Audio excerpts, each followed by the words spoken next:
Local programming on KRWG Public Media made possible in part by viewers like you. Thank you.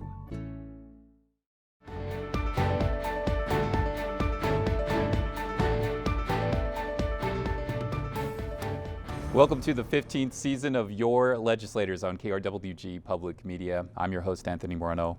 On this program, we will hear from state lawmakers from our viewing area during the 60-day legislative session in New Mexico this year. But for the first episode of the season, we will focus on what to expect this legislative session. Joining us for the program is Walt Rubel, who is covering our state legislature for the Southern New Mexico Journalism Collaborative. Walt, thank you so much for joining us. Thanks for inviting me. Well, you're joining us on Zoom. A lot of the committee hearings are going to be on Zoom for what we're hearing right now. Obviously, COVID-19, the pandemic, has made an impact on New Mexico and this legislative session. It's going to be a different type of legislative session. Can you share with us what we can expect as far as that goes?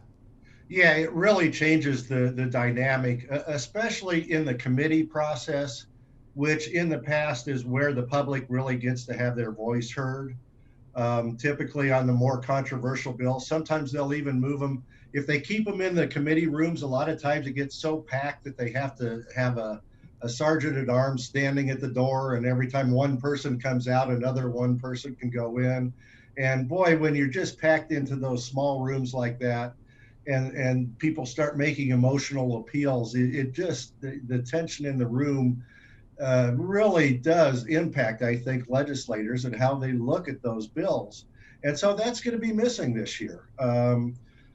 There will be, I don't know even if they figured that out, if there will be any opportunity at all during the committee process probably not for people to join by Zoom. Maybe you can email and they'll read a few comments. But that really is not nearly the same as before. And so, what people are saying is that you have to sort of organize early, figure out what you support, what you're against, and talk to your legislators. Because there just isn't going to be that same opportunity to drive to Santa Fe and, wait around the roundhouse all day and go hang out in the cafeteria. And you finally get your turn for your 1 or 2 minutes, and this year you're not going to have that. And the other thing that I'm a little bit concerned about is my understanding in the Senate that they're going to do a lot of sort of a hybrid. It's not going to be all virtual like I think they're planning in the House.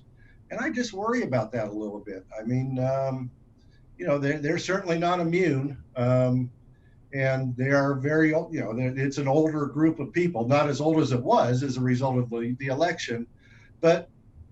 And I also worry about the staffers, the people running the bills and all of that. I know there was, at least on the Republican side, there was talk about we should move this back a couple of months when it looks like the COVID numbers are going to be a lot better, but there just was no appetite for that at all on the Democratic side.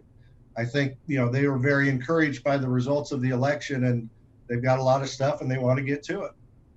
So what are your concerns in regards to people being able to check in on these committee hearings at their convenience, or are you going to have to be there when they're happening to make sure that you stay updated on them? Well, I don't think you can be there when they're happening. So it is all going to be incumbent on the legislature itself to make sure that its website is getting updated frequently. And that's where you go to find out is the NMLEGIS, or just Google New Mexico Legislature.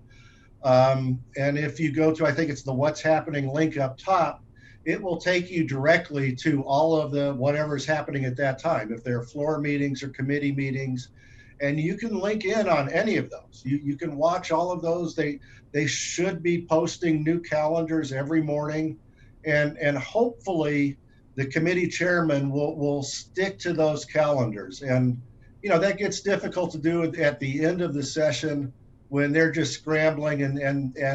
But this year I think it's going to be a lot more important, just for the sake of transparency, that they really they give people plenty of notice ahead of time I talked to the Foundation for Open Government for a story I did, and they had several recommendations. One of them being that if you're in the middle of a debate, and for some reason the technology goes out, the debate has to stop. And really, you shouldn't even be talking to each other until they get that fixed.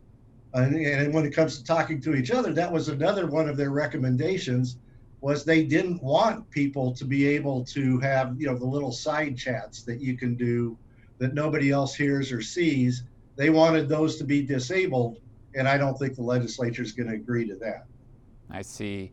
Now, obviously, there's going to be some challenges for us to look in on these committee hearings, but what about lawmakers? I mean, I've interviewed a lot of the lawmakers in our region who have ran for office, and many of them don't even have websites. So is there any concerns about the technical abilities of lawmakers so they can make sure that their constituents are getting updated?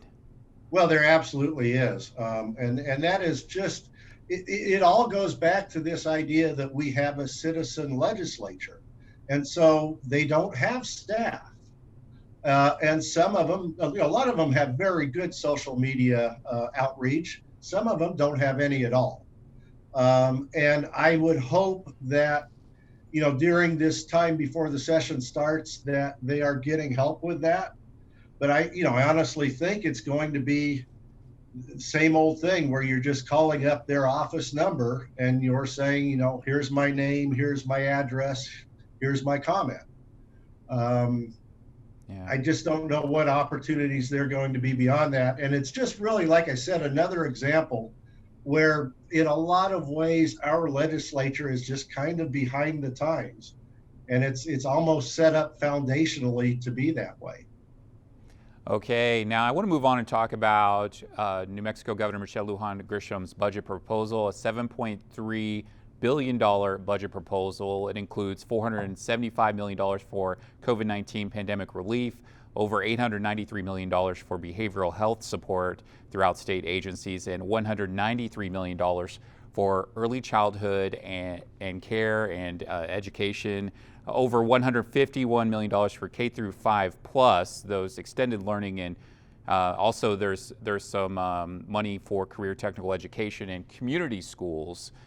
When you're looking at this budget proposal, do lawmakers seem to be like they're on agreement with what the governor is saying right now for the Democratic majority? Obviously, in years past, there was the governor issuing their budget proposal, and then you were going to wait to see what State Senator John Arthur Smith was going to say in regards to what he had in his thoughts on the budget. Well, he's no longer around. He lost in the primary last year. So as far as this budget goes, do you think there's going to be much debate on it?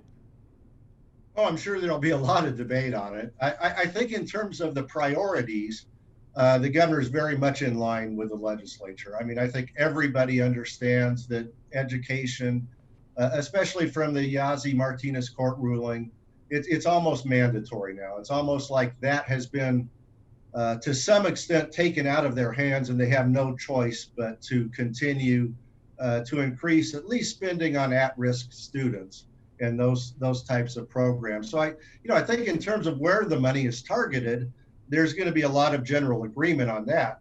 The disagreement, I think, is going to be just on the amount of money.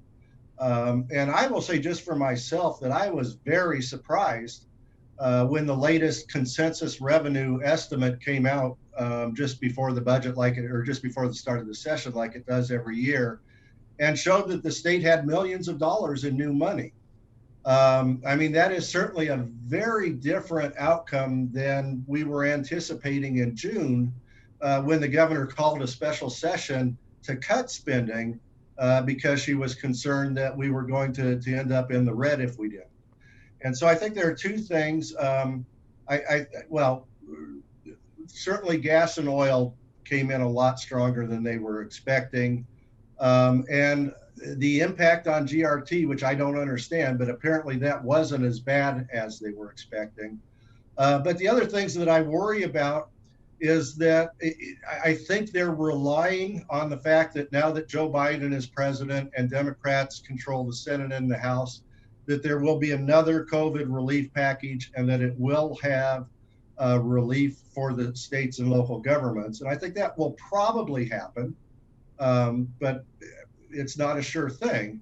And then the other thing is when you look at their projections into the future, they're really relying on their investments on the stock market to just keep going up and up and up and up.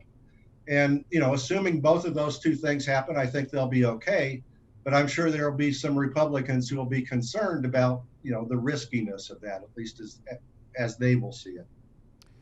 Now, COVID-19 is going to have a major impact on this legislative session. In New Mexico, as we tape this program, there's been over 157,000 cases reported in New Mexico, over 2,700 deaths related to the coronavirus. Vaccinations are currently taking place. Do you see any concerns from lawmakers about if things should get worse with this pandemic while vaccinations are trying to be delivered? What are their concerns? I think the big argument is going to be on the other side.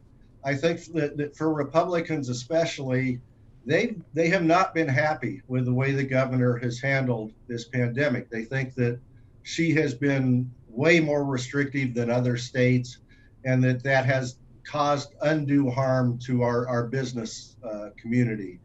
And they really haven't had an opportunity to make that argument because the legislature only meets in 30 and 60-day sessions. They were wrapping up their session last year right as news of this pandemic started to reach us. And so this will be their first opportunity to at least have a debate on did the governor go too far? Should we, keep following down this path in the future? And I think there will be a lot of pushback to that. Because of the results of the election, the legislature this year will be a lot younger and a lot more progressive. And so, I don't think they'll have a lot of success in making that argument, but I think this will be their first opportunity to at least in some kind of formal session have their case made on that. Now, the pandemic has impacted the state's economy. The Legislative Finance Committee released a report earlier this month that stated over 104,000 jobs were lost in April of 2020. Now, the state regained about 37% of those jobs back in November of last year. Some of the hardest hit industries, hospitality and leisure, mining, education, and health services. Do you see this being a strong focus of lawmakers? Is there bipartisan support to address helping out these industries? Oh, absolutely there is. We saw that in the second special session. The first one was to cut money. The second special session was to spend money before the end of the year that they had received in federal assistance. And there is almost unanimous agreement that these businesses need help, that really no amount is going to be enough. And the only issue where the fight is going to be is how do we divide that pie? How do we make sure that the rural areas get their share? How do we make sure that the little businesses that don't have access to attorneys, on speed dial, how do we make it so that the process is not so cumbersome that people are intimidated from applying? Or if it is that cumbersome, how do we get them the help that they need? I know that locally in Las Cruces, the Greater Chamber of Commerce has really worked reaching out to businesses to make sure that they know what's available and how to apply for it. The first round was loans, and those were tough. I mean, businesses aren't really looking to take on more debt right now. And so the second one was grants, and those are the ones where there just isn't going to be nearly enough. They've already started that process, and there's going to be tremendous demand. As much as they can get, I just don't see any pushback on people saying, no, businesses are doing fine. They don't need the help. There is some people are upset when the money goes to larger businesses that, maybe haven't been hit as hard. But that's really where the only disagreement is. Okay. Let's move on and talk about some pieces of legislation that lawmakers have been working on. I want to start off with funding for early childhood education.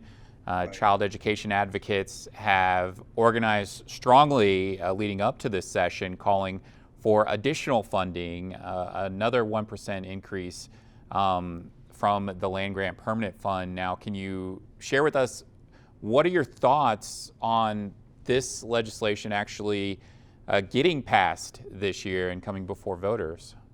It's almost a slam dunk, I think. I talked to Javier Maestas, I believe Javier Martinez is the sponsor of the bill. And he made the argument that it is the most vetted piece of legislation that they will hear this session. And that's right. It has come up, it's been passed 6 years in a row, I think, in the House. And every time, we talked about John Arthur Smith before, every time it gets to the Senate Finance Committee, and John Arthur Smith has always refused to let it have a vote or a debate. Well, I take that back. Governor Lujan Grisham's first year, he relented and he said, okay, you can have the debate. And she showed up with her 3-year-old grandchild on her lap. And, they sat and listened politely and then didn't have a vote, like they never have a vote. And that was really a big motivating factor in all of these primary. I think there were 2 bills, to be honest. That one and the abortion bill, where it passed in the House and died in the Senate, the bill to remove the old law in the book that says abortions are still illegal. I think those 2 bills really motivated a huge effort among progressives in the state to primary those 8 senators who voted against that abortion bill. And a lot of them were the same on this early childhood. And I'm not trying to change the subject. I'm just saying that that's why John Arthur Smith isn't there anymore. And I think, well, I should say this as well. He has always made the argument that he was doing what his committee wanted. And so if that's true, that means there are a lot of members on that committee that didn't want it as well. But I just think the pressure this year is going to be enormous. I think this is something that the governor wants very badly. It's probably at the top of her priority list. And the leaders want it very badly as well. And this is where I get back to counting on the stock market, because when you look at the fiscal analysis of the bill 2 years ago, and I'm sure they're still using basically that same report, looking 18, 20 years into the future, they have that fund just growing dramatically. And so if they're right, taking another 1% is really going to not endanger the fund one bit. It will endanger the growth, but they still have it growing like dramatically is probably as good a word as I can use. And so if that's right, then every year New Mexico is either last or second to last in the annual report from the Annie Casey Foundation, the Kids Count report on childhood well-being. And not all of that, but so much of that is tied to education, early childhood education, and poverty. So there is just a real pent-up desire and a real belief that if we can reach more kids earlier on, we can make a huge difference. Now, I will say on the other side, Rebecca Dow, who is both a Republican member of the House and a child care provider. She owns her own service in Truth or Consequences. She's against this bill. She argues that every child in need is already getting those services, and this would be a universal system that she sees as going beyond what like I said, she believes that everybody who needs the care is already getting it, but I think that's going to be a minority opinion. Okay, we'll see how that unfolds. I want to move on and talk about another issue, and that is lawmakers pushing for a statewide paid sick leave policy. What are your thoughts on the momentum growing with this? We've seen some communities try to attempt to address this issue. Do you think it's going to happen at the state level? I don't know. I know there's going to be a lot of pushback from the business community. Their argument is this is the wrong time. That we understand, and they make a good argument on the other side. The argument on the other side is that you have workers who are showing up to work sick. They know they're sick. They hear all the appeals telling them to stay home, but they've got kids to feed. And if you don't give them any way to supplement that income, so I think it's all what the business community will say is we understand that, we agree with that. If you can do this in such a way that the government is picking up the tab and paying for it, then they're fine with it. But I don't think that's how the bill is going to be struck. In fact, I know it's not. It would have to be amended. The way it's structured right now, all of that expense would fall on the businesses, and they're going to push back hard. Now, like we said, this is going to be a new legislature because of the election, and maybe that pushback won't matter. I just don't know. I'm curious to see. That's one of the ones I'm going to be looking at closely. Okay, now I want to move on and talk about another issue. Before the pandemic hit New Mexico and the economy so hard, we might have been talking about this quite a bit, and that is the potential to legalize recreational marijuana in New Mexico. What are your thoughts? You said that the funding for early childhood education was a slam dunk. Is this a slam dunk? I don't think so, but I think it's a layup, maybe. I put it maybe 70-30 if I were laying odds. Once again, this is one of the governor's priorities. One of the things that was surprising to me, I had the opportunity through a community radio show I do to interview all of the candidates before the election. And I asked all of them about the budget and about the fact that I, at that time, thought it was going to be a pretty tough year. And all of them have this desire to end our reliance on oil and gas. And so my question to everybody is, how are you going to increase revenue? Are you going to look at just taxes, or are there other ways that you can do that? And a lot of them came back with the idea that one of the ways we increase revenue is through legalization and, taxing and sales of marijuana. So I think really there's still going to be a lot of pushback. I mean, in the rural areas especially, and I'll be curious. I mean, our own sheriff, Kim Stewart, who served on a task force put together by the governor to look into this, was against last year's bill. And so I don't know if she's changed her mind since then. I don't know what has, if it is the same bill that's introduced, I don't know why she would. And so I still think there are going to be a lot of important voices who are going to be cautioning against it. But having said all that, I think it's going to come down a lot to the Senate Judiciary Committee chaired by Joseph Cervantes. I think it will get through the House. I think if it can get through that committee, then it probably will get passed on the Senate floor. So that's what I'm going to be looking at. I think that committee hearing is going to be the key, and I think it will probably get through. And then it will really be very interesting to see if they're able to set it up in a way that it is not what happened in Colorado, where it's the Wall Street big kids with all the money who come in and snatch up all the licenses and take all the profit out of our state. I mean, there's a real desire to make sure that it is going to be set up in such a way that local businesses will be able to be first in line for those permits. Okay, now we just have about under 2 minutes left, but I want to talk with you about state lawmakers in rural areas organizing before this legislative session to help address issues facing rural constituents. Now, can you share with us a little bit about this Rural Issues Caucus? Yeah, this is being put together. I think it was probably originally organized by Rebecca Dow, who I was talking about before from Truth or Consequences, and Crystal Diamond. But they probably wisely thought that they needed a Democrat to be the chairman.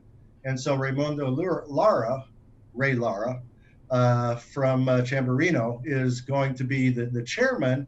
And they make the argument that a lot of times in Santa Fe, issues come down to urban versus rural as opposed to Republican versus Democrat. Now, often those are the same thing because the Republicans tend to come from the rural areas. But they're hoping with this new rural caucus that if they can, join together as a voting bloc, that they'll have some power to push back. And I think that's going to be even more important in the future because we know from redistricting, more people are moving to the Albuquerque metro area. And so they're going to be, once redistricting is done, it's going to be even more seats in Albuquerque and even fewer seats in the rural areas. So they've got to band together if they're going to have any power at all. Well, it's going to be interesting to see what those state lawmakers do in that caucus. Walt, I want to thank you so much for joining us. Walt Rubel is covering the state legislature for the Southern New Mexico Journalism Collaborative. Walt, we'll talk with you soon. Okay, thanks. We want to thank you for joining us for Your Legislators. I'm Anthony Morneau. We'll see you next time.